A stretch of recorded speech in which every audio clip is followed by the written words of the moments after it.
السلام عليكم ورحمة الله وبركاته. وعليكم السلام ورحمة الله. إن الحمد لله الأكرم الذي خلق الإنسان وكرمه وعلمه من البيان ما لم يعلم، فسبحان الذي لا يحصى امتنانه باللسان ولا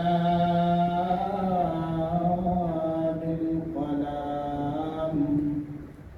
نشهد أن لا إله إلا الله وحده لا شريك له، ونشهد أن سيدنا وسندنا ومولانا محمد الذي أرسل رسوله بالهدى ودين الحق ليظهره على الدين كله، وكفى بالله شهيدا. وقال تعالى في شأن حبيبه: إن الله وملائكته يصلون على النبي يا أيها الذين آمنوا صلوا عليه وسلموا تسليما. اللهم صل على سيدنا مولانا محمد وعلى آل سيدنا مولانا محمد. اللهم صل على سيدنا مولانا محمد وعلى آل سيدنا مولانا محمد. আলহামদুলিল্লাহ, শুকরিয়া মহান রব আল্লাহ সুবহানাহু ওয়া তাআলার প্রতি, যে মহান মালিক আমাদেরকে আগে ভাগে মসজিদ বানা আসার এবং বসার নিয়ামতে তৌফিক দান করেছেন। রব্বে কারিমের দরবারে হৃদয় খুলে হৃদয়ের সকল ভক্তি, প্রেম, ভালোবাসা, মহব্বতকে উজাড় করে দিয়ে শুকরিয়া দান বলছি আলহামদুলিল্লাহ। সকলে বলি রব্বানা লাকাল হামদ হামদান কাসীরান তাইয়্যিবান মুবারাকান ফীহি ইয়া রাব্বি লাকাল হামদু কামা ইয়ানবাগি লিজালালি ওয়াজহিক ওয়া আযীমি সুলতান। লাকাল হামদু বিল ঈমান লাকাল হামদু বিল ইসলাম। সালাম এবং দুরূদ প্রেরণ করি বিশ্বনেতা বিশ্বনবী আতায়ে নামদার তাজদারে মদিনা মুহাম্মদ রাসূলুল্লাহ সাল্লাল্লাহু আলাইহি ওয়াসাল্লাম।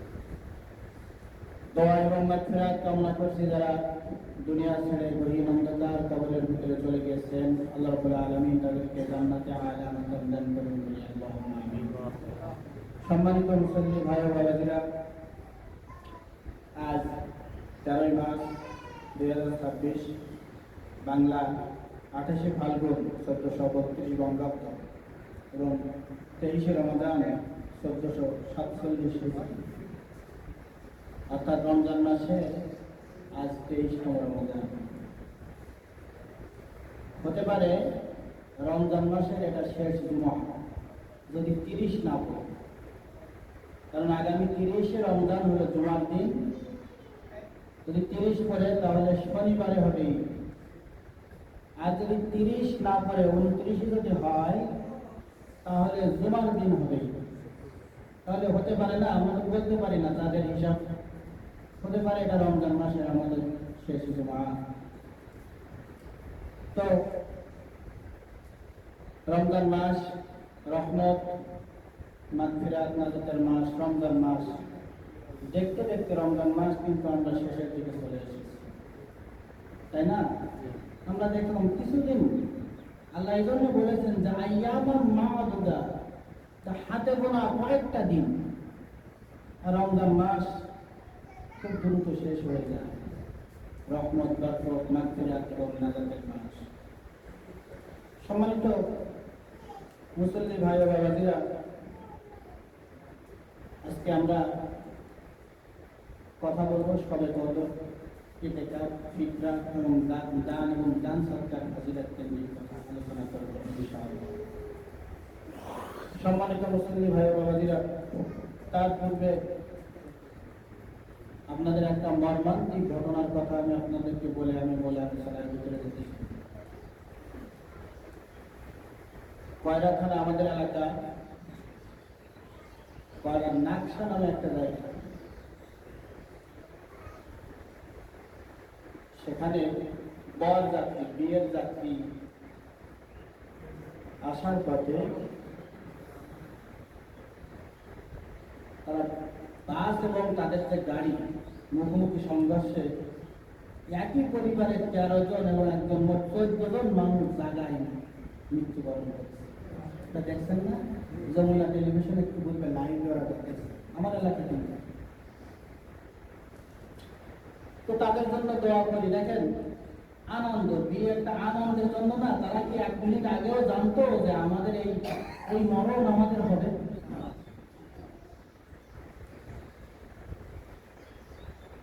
আমরা আনন্দের সময় আল্লাহকে ভুলে যাই, আর বিপদের সময় আল্লাহকে খুব ডাকি। বিয়ে অনুষ্ঠানে তারা ধার্মিক ফ্যামিলি, আমরা যতটুকু দেখলাম, কিন্তু আমরা বিবাহ অনুষ্ঠানে কি করি? গান বাজনা, ঢোল ঢক্ক যা বাজানো তো বাজায়, আর ওই যে গাড়ি যায় সেখানে বাজাতে বাজাতে মানুষের কানে তালা ফাটাতে যায়। কিন্তু আপনি যে গাড়িতে চলছেন, আপনি চিন্তা করে দেখছেন যে কোনো মুহূর্তে গাড়িটা অ্যাক্সিডেন্ট হয়ে সব ডেথ হয়ে যেতে পারে। তো আমরা যখন বিপদে পড়ি তখন আল্লাহকে ডাকি, আর বিপদ উদ্ধার হয়ে গেলে আল্লাহকে আর ডাকি না। যেমন যখন আল্লাহ কোরআনে এই কথা বলেছে যে যখন মাউদুন কাল জাবাল, পাহাড়ের সমান ঢেউ যখন আসে, তোমরা যখন সাগরে থাকো, নদীতে থাকো, তোমরা যখন লঞ্চ বা স্টিমারে থাকো, তখন তোমরা বিপদে পড়ো, তখন তোমরা আমাকে ডাকো। আল্লাহ বলছেন আমাকে তারা আমার বান্দারা এমন ভাবে ডাকে যে আমি তাদের বিপদ থেকে উদ্ধার করে দিই। আমার জীবনে কয়েকবার এরকম ঘটনা ঘটছে। গতবার যখন আসি তখন লঞ্চ মাঝরাতে প্রায় 12টার দিকে ঝড় শুরু হয়ে গেছে, বিশাল বড় নদী, মানে সারা রাত লাগে লঞ্চে আসতে করলাম। তো আল্লাহকে মানুষ কিভাবে ডাকে এটা আমি যে সশক্ত কয়েকবার দেখছি। আমি তো মোটামুটি দোয়া যা ছিল সব করে আমি রেডি যে হয়তো বাঁচব। আমি বাঁচলেও শত শত বাচ্চা কাচ্চা তো কান্না শুরু করেছে। আমি বেডিং বস্তা যা আছে ও দরকার নেই, আমি যদি বাঁচতে পারি আল্লাহ আল্লাহ বাঁচছি। আল্লাহ কি ইশারা, এভাবে কিছুক্ষণ পরে ঝড়টা একটু স্বাভাবিক হল। আল্লাহ শুকরিয়া আদায় করলাম। তো সেই সময় আল্লাহ রাব্বুল আলামিনের ডাকের যে একটা আগ্রহ, অন্য সময় কিন্তু সেই আগ্রহ আসে না। আল্লাহ বলছেন তার বান্দাকে, বান্দা তুমি যখন ডাকো, হিন্দু আল্লাহ আল্লাহ করে, হিন্দু আল্লাহ আল্লাহ করে, তখন বলে আজান দাও, হুজুর আজান দাও, ও ভগবানটার কাজ হবে না, তুমি আজান দাও। আমি একবার এই বিপদে পড়ে আজান শুরু করেছি দক্ষিণ দিক দিয়ে, ভয়ে যখন ওই যে একটা ঝড়া ঘেলে ঝড়া কেন কিছু জায়গায় আমার চাষিরা সবাই তুমি আজান দাও বাবা, আজান দাও। কারণ আজান কোন দিক দিয়ে যাবে হুসান নেই, পরে বাপ ঝড় এক সাইড দিয়ে চলে গেছে। তো আমি আজান দেওয়ার পরে বলছে বাপ তুমি আজান দিতা বলে আমার বাঁচি, নাহলে আমাদের একটা সামনে ছিল আমাদের ঘর বাড়ি, থাকতো না, কারণ আমাদের সুন্দরবন এলাকা তো বোঝে। তো আল্লাহ রাব্বুল আলামিনকে যখন আল্লাহ রাব্বুল আলামিন আমাদের বিপদ থেকে উদ্ধার করে দেয়, ইদাহুম ইশরিকুন, আল্লাহ বলেন বান্দা তুমি যেই আমি তোমাকে উদ্ধার করে দেই সেই তুমি নাফরমানি করা শুরু করে দাও। সম্মানিত ভাই ও বাবাজিরা, বিপদে পড়লে যেভাবে আল্লাহ রাব্বুল আলামিনকে স্মরণ করি, আনন্দে যখন থাকবো তখন যেন আল্লাহ রাব্বুল আলামিনকে ভুলে না যায়। ঈদ সামনে, আমরা আনন্দ না, যে ঈদের সময় দেখবেন এমন ভোর ঢক্কর বানানো শুরু করবে জাহান্নাম বানাবে। তো এগুলো আমরা করবো। আল্লাহ রাব্বুল আলামিন আমাদেরকে কবুল করুন, আল্লাহ আমিন। সম্মানিত মুসলিম ভাই ও বাবাজিরা, রমজান মাস রহমত মাগফিরাত নাজাতের মাস, আমরা রমজান মাসের একেবারে সেই দিকে চলে এসেছি। এই রমজান মাসে জিবরাইল আলাইহিস সালাতু ওয়াস সালাম আল্লাহর নবীর কাছে আসলেন। নবীর কাছে এসে ইন্না জিবরাইল আলাইহিস সালাম আরাদা ইলা রাসূলুল্লাহ ফাকালা বাউদা মান আদরাকা রমাদান ফালাম ইগফার লাহু ক্বালা রাসূলুল্লাহ সাল্লাল্লাহু আলাইহি ওয়াসাল্লাম আমিন। নবী বলেন জিবরাইল আমার কাছে আগমন করলেন। আগমন করার পরে জিবরাইল বললেন বাউদা মান আদরাকা রমাদান, যে ব্যক্তি রমজান মাস পেল, ফালাম ইগফার লাহু, কিন্তু তাকে ক্ষমা করা হলো না, ওই ব্যক্তি হতভাগা, ধ্বংস। রাসূল সাল্লাল্লাহু আলাইহি ওয়াসাল্লাম বলেন আমিন। আল্লাহ আমিও সমর্থন দিলাম জিবরাইলের কথায়। আল্লাহর পক্ষ থেকে বাণীটা নিয়ে এসেছে জিবরাইল আলাইহিস সালাম, এবং জিবরাইল আলাইহিস সালাম নবীকে বলছেন, নবী বলছেন আমিন। বলেন তো কবুল হবে না? না, আল্লাহর পক্ষ থেকে কথা বহনকারী জিবরাইল নবীর সামনে যখন বলা হচ্ছে, নবী বলছেন আমিন, আমি সমর্থন করলাম, আল্লাহ তুমি কবুল করুন। অর্থাৎ রমজান মাস এত বড় সুযোগ পেয়েও যারা গোনা খাতা মাফ করে নিতে পারলো না, তারা তো অবশ্যই হতভাগা, তারা তো ধ্বংসদের কাজ। রমজান মাস এখনো কিন্তু শেষ হয়নি, এখনো কিন্তু শেষ হয়নি। ওই যে বলে না, ঘুমাইয়া কাজা করেছো ফজর, তখনই জাগনি যখনই জোহর, খেলায় খেলায় কেঁদেছে আসো, মাগরিবের ওই শুনে আজান, এখনো এর সাথে হাজির হও গো, এখনো এর সাথে আছে স্থান, এখনো সময় আছে। রমজানের শেষ দিকে আমরা চলে এসেছি, এখনো আসেন রমজান, এখনো এর ভিতরে আমাদের লাইলাতুল কদর থাকতে পারে। কারণ লাইলাতুল কদর রমজানের শেষ দশক, 21 থেকে শুরু করে 30 রমজান। রাসূল সাল্লাল্লাহু আলাইহি ওয়াসাল্লাম আরো সহজ করে দিয়েছেন, কি বিজোড় সংখ্যা 21, 23, 25, 27, 29। আমরা তো আজ 23 তারাবি শেষ করলাম, 23 রমজান শেষ হবে। আজ আমরা 24 তারাবি পড়ব, আগামীকাল 25, তারপরে 26, 27, মানে এখনো বেজোড় 3টে রাত আমাদের কিন্তু সামনে আছে। মাহে রমজান, লাইলাতুল কদর, কি বলছিলাম কত সময়, লাইলাতুল কদরি খায়রুম মিন আলফি শাহর, হাজার হাজার মাস ইবাদতের চেয়েও লাইলাতুল কদর ইবাদত করা আল্লাহ রাব্বুল আলামিনের কাছে অনেক বেশি উত্তম, বলেন সুবহানাল্লাহ। সম্মানিত মুসলিম ভাই ও বাবাজিরা, আমরা শেষ দশকে বেশি বেশি ইবাদতের দিকে আমরা মনোনিবেশ করি। আল্লাহ রাসূল সাল্লাল্লাহু আলাইহি ওয়াসাল্লাম বলেন, মান কামা লাইলাতুল কদর ঈমানান ওয়া ইহতিসাবান গুফিরা লাহু মা তাকাদ্দামা মিন যামবি। যে ব্যক্তি ঈমানের সহিত এবং নিজের আত্মশুদ্ধির চিন্তা করে লাইলাতুল কদরে ইবাদত করবে, গুফিরা লাহু মা তাকাদ্দামা মিন যামবি, আল্লাহ রাব্বুল আলামিন তার পিছনের গুনাহগুলো ক্ষমা করে নিষ্পাপ মাসুম হিসাবে কবুল করে নেবেন। সুবহানাল্লাহ। সম্মানিত মুসলিম ভাই ও বাবাজিরা, রাসূল সাল্লাল্লাহু আলাইহি ওয়াসাল্লাম লাইলাতুল কদর তালাশ করতেন। আল্লাহ রাসূল সাল্লাল্লাহু আলাইহি ওয়াসাল্লাম সাহাবীরা বলছেন যে নবী আমাদেরকে নিয়ে 23তম রাতে রাতের 1/3 কিয়ামুল লাইল করলেন। 1/3 মানে কি, রাতের 3 ভাগের 1 ভাগ, 11টা 11:30 বলা যায়। 23তম রাত সাহাবীরা উপস্থিত হলেন। নবী 23তম রাত্রিতে রাতের 1/3 ইবাদতে অতিবাহিত করেন। এরপর রাসূল সাল্লাল্লাহু আলাইহি ওয়াসাল্লাম 25তম রাত্রিতে অর্ধরাত ইবাদতে কাটিয়ে দিলেন আমাদের জন্য 25তম রাত্রি, এবং বললেন, সাহাবীরা, তোমরা আমি যেটা খুঁজছি সেটা মনে হয় আরো সামনে। রাসূল সাল্লাল্লাহু আলাইহি ওয়াসাল্লাম এরপরে 27তম রাত্রিতে তিনি ইবাদত করলেন। সাহাবীরা বলছেন যে আমরা আশঙ্কা করলাম যে সাহারি খাওয়ার সময়টুকু পাবো না। সাহাবীরা তো আমাদের মতন সাহারি একেবারে হাড়ি সাইডে দিয়ে বসতেন না, কারণ সেই সময় খাবার কত সময় লাগতো, 5-7 মিনিট খাওয়া হয়ে যেত। 2টা রুটি আর খেজুর খাইতে কতক্ষণ বা সময় লাগে। তো সাহাবীরা মনে করলেন যে রাসূল সাল্লাল্লাহু আলাইহি ওয়াসাল্লাম এই 27তম রাত্রিতে এমন ভাবে ইবাদতে মনোনিবেশ করলেন যে আমরা যে সাহারি খাওয়ার সময়টুকু পাবো কিনা এটা আমরা আশঙ্কা করি। অর্থাৎ রাসূল সাল্লাল্লাহু আলাইহি ওয়াসাল্লাম সারা রাত ইবাদতের ভিতরে অতিবাহিত করলেন। রাসূল সাল্লাল্লাহু আলাইহি ওয়াসাল্লাম তার জন্য কি সারা রাত ইবাদত করা লাগে? তার তো নবীর জন্য তো গফিরা লাহু মা তাকাদ্দামা মিন যামবি ওয়া মা তাআখার, আগের পরের সব গুনাহ সব মাফ করে দিয়েছে আল্লাহ রাব্বুল আলামিন। আয়েশা সিদ্দিকা রাদিয়াল্লাহু তাআলা বললেন, নবী, আপনাকে তো আল্লাহ রাব্বুল আলামিন আগের পরের সকল গুনাহ ক্ষমা করেছে, আপনি এত ইবাদত কেন করেন? আয়েশা রাদিয়াল্লাহু তাআলাকে বিশ্ব নবী মুহাম্মদ আরবি সাল্লাল্লাহু আলাইহি ওয়াসাল্লাম বলেন, আয়েশা, যে রব্বুল আলামিন আমার জীবনটা নিয়ামতে ভরপুর করে আমাকে ধন্য করে দিয়েছেন, আলা ইয়াকুনা আবদান শাকুর, আমি সেই রব আল্লাহ সুবহানাহু ওয়া তাআলার কৃতজ্ঞকারী বান্দা আমি কি হব না?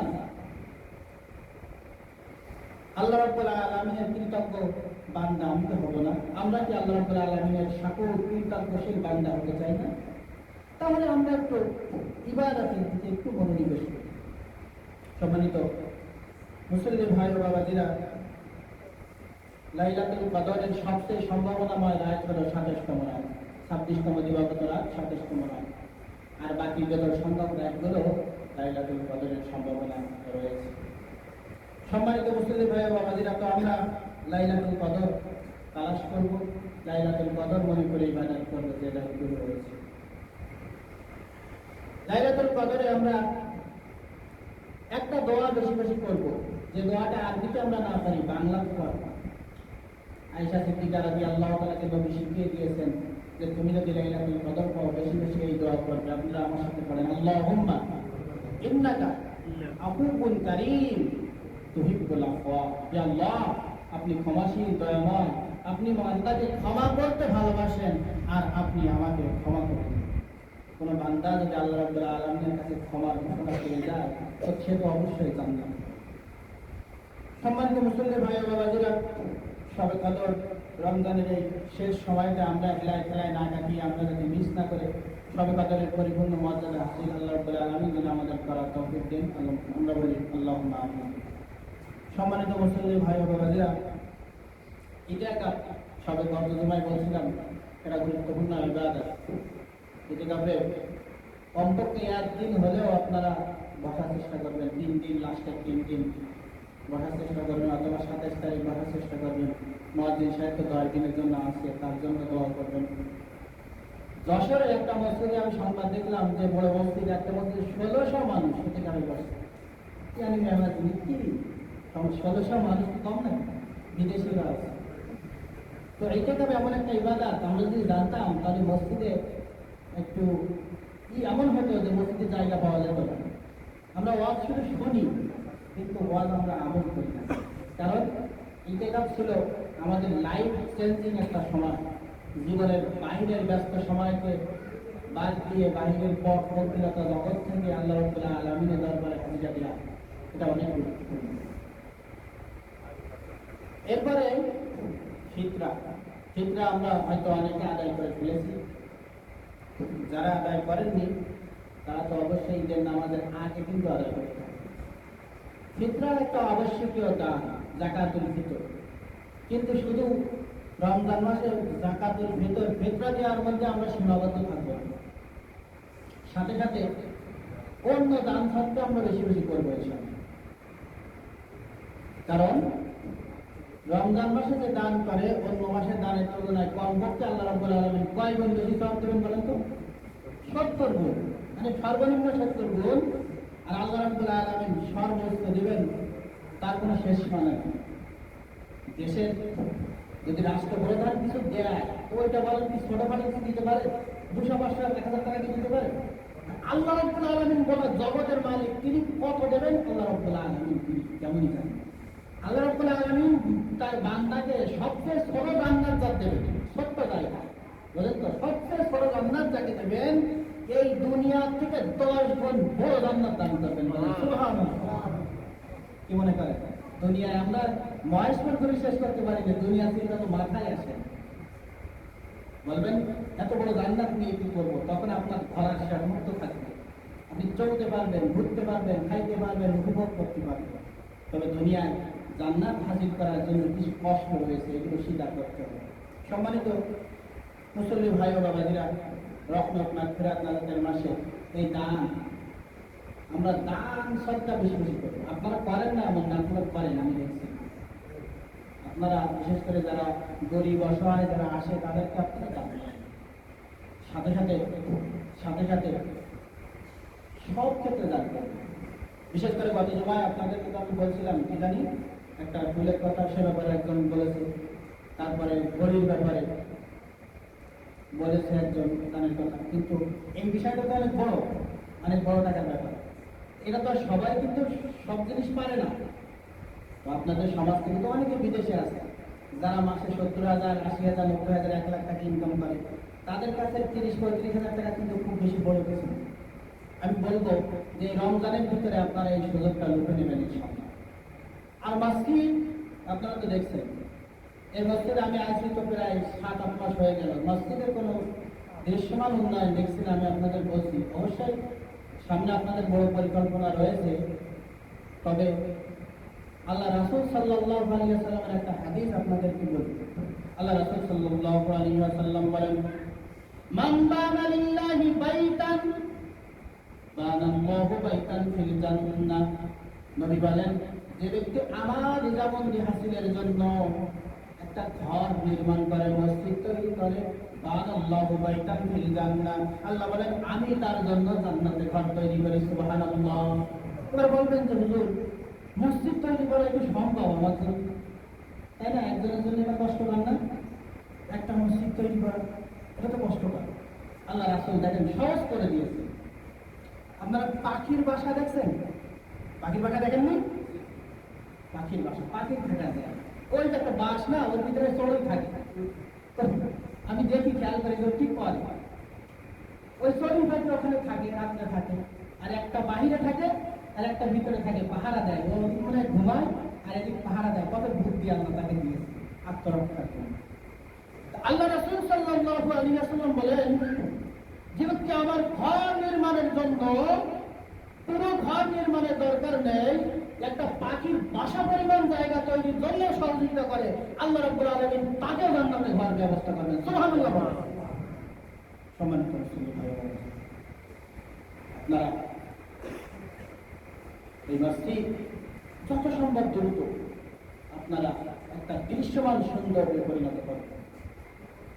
মসজিদের টাইলস, মসজিদের অজুখানা, মসজিদের আপনার আরো যে টয়লেট, অভ্যন্তরীণ যে বিষয়গুলো, এগুলো আপনারা করার পরিকল্পনা মনের ভিতরে লালন করেন। তাহলে এটা আপনাদের জান্নাতে আল্লাহ রাব্বুল আলামিন ঘর নির্মাণের একটা ওসিলা হয়ে যাবে। আল্লাহ রাব্বুল আলামিন আমাদেরকে মাহে রমজানের পরিপূর্ণ মর্যাদা, লাইলাতুল কদরের পরিপূর্ণ মর্যাদা হাসিল করার তৌফিক দান করুন। আমরা বলি আল্লাহুম্মা আমিন।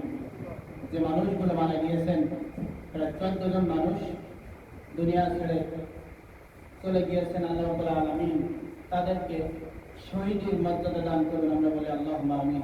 তাদের শোক সন্তপ্ত পরিবারকে ধৈর্য ধারণ করার আল্লাহ রাব্বুল আলামিন তৌফিক দান করুন। هذا ما عندي والعلم عند الله عليه توكلت وعليه أنيب. سبحانك اللهم استغفرك واتوب اليك. السلام عليكم ورحمة الله وبركاته.